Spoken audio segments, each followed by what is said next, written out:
Parce que justement, on va mettre en pratique là, donc la ibada. T'en es arrivé à quelle conclusion là, sur la ibada, justement? Parce que c'est vraiment l'objet et c'est essentiel de savoir ce que c'est.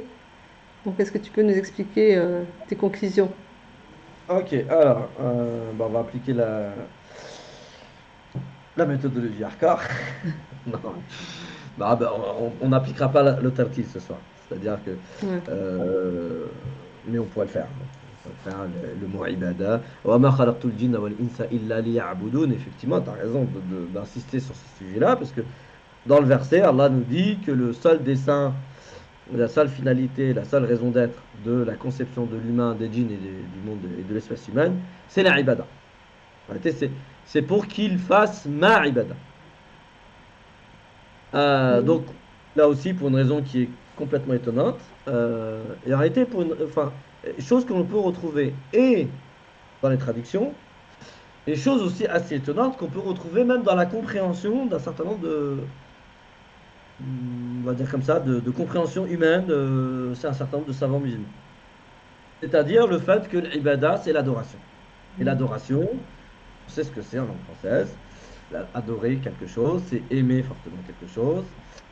Et par moments, c'est aimer tellement fort que l'on peut vouer un culte à la chose aimée, que l'on peut probablement sacrifier un certain nombre de choses. Ça peut aller même jusqu'à sacrifier sa vie pour, je dirais, l'être aimé. Ça, c'est la notion d'adoration en langue française.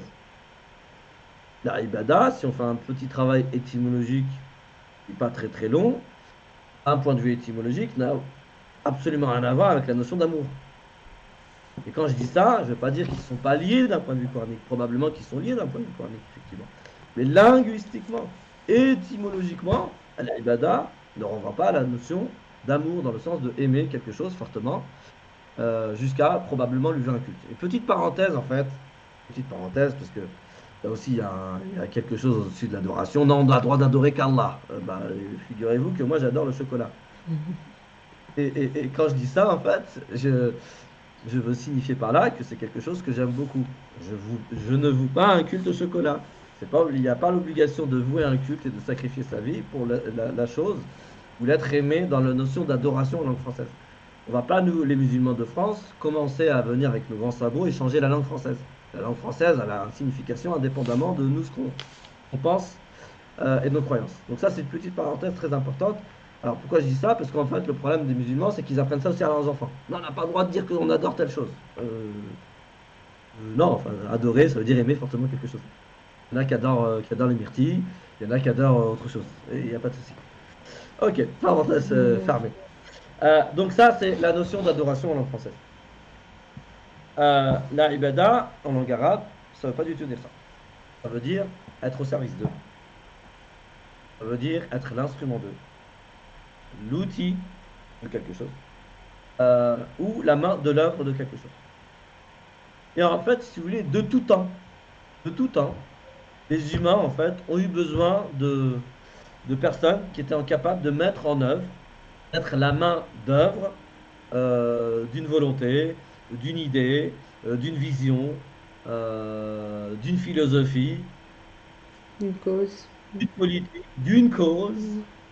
De tout temps, ça existait, si vous voulez. Il y a des gens qui sont plutôt doués dans la pensée, dans la vision, dans l'élaboration, je dirais, intellectuelle, intellectionnelle euh, d'une cause, d'une vision, d'une pensée, d'un concept, d'une philosophie, etc., etc. Et puis, il y a toujours eu des gens qui étaient de la main-d'œuvre. Mais attention, aujourd'hui, le problème, c'est que la main-d'œuvre, c'est assez vu de façon Péjoratif. péjorative, notamment en France. Alors que initialement, être la main de l'œuvre de quelque chose, c'est au minimum, c'est neutre, au maximum, c'est extrêmement honorifique.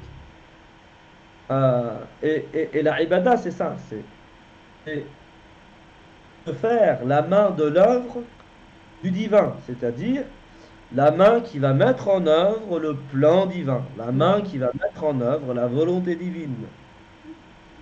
Ou dit autrement, se faire l'instrument du divin. c'est-à-dire se faire utiliser par Dieu pour qu'Allah manifeste dans ce monde de la manifestation son plan et sa volonté. Le divin n'intervient pas directement dans le monde. Il utilise des intermédiaires. Il utilise des êtres angéliques pour mettre en œuvre son plan.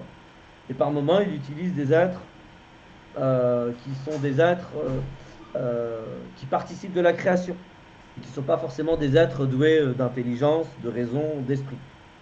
Ça peut être, si vous voulez, ce sont toutes les choses qui participent de la création, mais qui ne sont pas des anges, ou qui ne sont pas des humains, ou qui ne sont pas des djinns. Et par moments, Allah il va utiliser des djinns, et par moments, il utilise l'espèce humaine. Donc, quand Allah il dit وَمَا خَلَقْتُ الْجِنَّ وَالْإِنسَ إِلَّا لِيَعْبُدُونَ, en réalité, le sens très profond, c'est pas déjà créé, je n'ai pas créé. C'est le khalaqa, ça veut pas dire créer en disant en arabe. C'est vraiment l'idée de concevoir. Dire, dans la conception, il y a toutes les lois de fonctionnement de l'objet créé. Donc, nous sommes façonnés, structurés, conçus. C'est-à-dire, notre mode de fonctionnement, il est vraiment conçu pour une seule et unique chose. De faire la main de l'œuvre du divin. Être son instrument sur terre. C'est-à-dire, être l'outil qu'Allah va utiliser pour mettre en œuvre, pour concrétiser, pour réaliser sa volonté et son plan.